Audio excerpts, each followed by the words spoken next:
చూసి రాసింది, మమ్మల్ని చూసి రాసింది. ఆ రోజు ఉద్యమంలో తను కూడా ఒక విద్యార్థిలాగా మా హాస్టల్ల ఎంబటి వండుకుంటూ మా విద్యార్థులు ఎంబటి ఉంటూ మాకు ధైర్యాన్ని నూరిపోసినటువంటి వ్యక్తి అందశ్రీ గారు.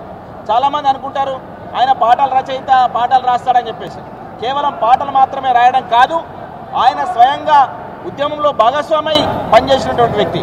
కులమతాల అడ్డుగోడలు కూలిపోవాలని చెప్పేసి ఒక పాటలో వినిపిస్తారు. ఇంతకుముందు రాయి చెప్పినట్టుగా కుక్క నక్కల దైవ రూపాలుగా గొలిసి పంది నందిని చూస్తే పడి మొక్కుతుంటాడు.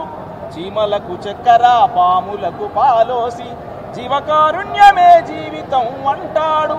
తోడబుట్టిన వాళ్ళను రవతలికి వదిలి కులమంటూ ఇల మీద కలహాల గిరిగీసి మాయమైపోతున్నాడమ్మా మనిషన్నవాడు. ఓ మత్సుకైనా లేడు చూడు మానవత్వం ఉన్నవాడు. మాయమైపోతున్నాడమ్మా మనిషన్నవాడు. ఓ మత్సుకైనా లేడు చూడు మానవత్వం ఉన్నవాడు. మాయమైపోతున్న మనిషి అనే పాట ఇలా విద్యార్థులకు పాఠ్యాంశంగా ఉన్నటువంటి పాట. ఆ గేమ్ ఉస్మాన్ యూనివర్సిటీ పరిధిలో ఉన్నటువంటి అందరి విద్యార్థులు చదువుకునే పాటగా తెలుగులో ఆ పాట ఉంచడం జరిగింది. అట్లా ఒక అకాడమిషన్గా అంటే చదువురాని తాపి మేస్త్రి నుంచి చదువుకునే విద్యార్థులకు తాను రాసే పాటనే ఒక పాఠ్యాంశంగా రూపొందించబడే స్థాయికి ఎదిగినటువంటి వ్యక్తి అందశ్రీ గారు. పశువుల కాపరి నుంచి తెలంగాణ జెండా, తెలంగాణ రాష్ట్ర ఆవిర్భావంలో రాష్ట్ర గీతాన్ని ఎగిరేసినటువంటి వ్యక్తి అందశ్రీ గారు. కాబట్టి మా విద్యార్థి నాయకత్వంతో చాలా దగ్గర అనుబంధం, మాకు విడదీయరాని అనుబంధం. చాలామంది విద్యార్థులతో ప్రత్యక్షంగా కలిసి మాట్లాడేవాడు. మా అందరిని చూసి బాధపడేవారు. ఖచ్చితంగా మీరు ఏదో ఒక రోజు, ఎందుకంటే ఈ తెలంగాణ ఉద్యమం కోసం త్యాగం చేసిన బిడ్డలు మీరందరూ గొప్ప పొజిషన్లో ఉండాలి బిడ్డ అని చెప్పేసి మా అందరిని కూడా వెన్నుతట్టి మాకు అందరికీ అండగా నిలబడ్డ వ్యక్తి అందశ్రీ గారు.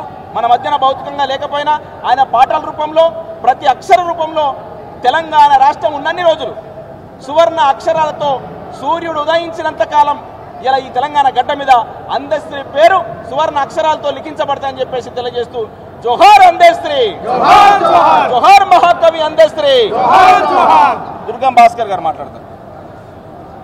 మహాకవి డాక్టర్ అందశ్రీ గారు చిన్నపిల్లవాడిగా కలిసిపోయే ఒక గొప్ప మానవత్వం ఉన్న ఒక మహాకవిగా ఇవాళ ఉస్మాన్ యూనివర్సిటీ విద్యార్థి లోకాన్ని ఆ రోజు తెలంగాణ ఉద్యమంలో మేమందరం కూడా అగ్రభాగాన్ని నిలబడి యుద్ధ కేంద్రంగా ఉస్మానియాలో యుద్ధం చేస్తూ ఉంటే, ఆనాటి బలగాలతోటి యుద్ధం చేస్తూ ఉంటే మమ్మల్ని వెన్ను తట్టి ప్రోత్సహించిన నా తమ్ముళ్ళరా మీరు ఎక్కడి నుంచో ఇక్కడికి చదువుకోవడం కోసం వచ్చి మీ పుస్తకాలను పక్కన పెట్టి తెలంగాణ రాష్ట్రం కోసం మీరంతా పోరాడుతున్న త్యాగధనులు, త్యాగాల బిడ్డలు అని చెప్పేసి, పోరాట వీరులు అని చెప్పేసి మమ్మల్ని వెన్ను తట్టి ప్రోత్సహించి యూనివర్సిటీలో అడ్మిషన్ మాకందరికీ యూనివర్సిటీలో పీజీలు పిహెచ్డీ చేసే అడ్మిషన్ ఉంటే అందశ్రీ అన్నకు అడ్మిషన్ లేకపోయినా ఏ రోజు చూసినా మార్నింగ్ వాక్ నుంచి మొదలుకుంటే సాయంత్రం ఈవినింగ్ వాక్ వరకు కూడా ఎక్కడో ఒక చోట, ఎక్కడో ఒక హాస్టల్ దగ్గర ఎవరికో ఒకరికి తారసపడి అందరినీ కూడా ప్రోత్సహించి మేమున్నాం బిడ్డ, మీరందరూ ధైర్యంగా పోరాడండి, ఎవరికి మీరు తలొగ్గద్దు, ఎవరికి బానిసత్వం చేయొద్దని చెప్పేసి,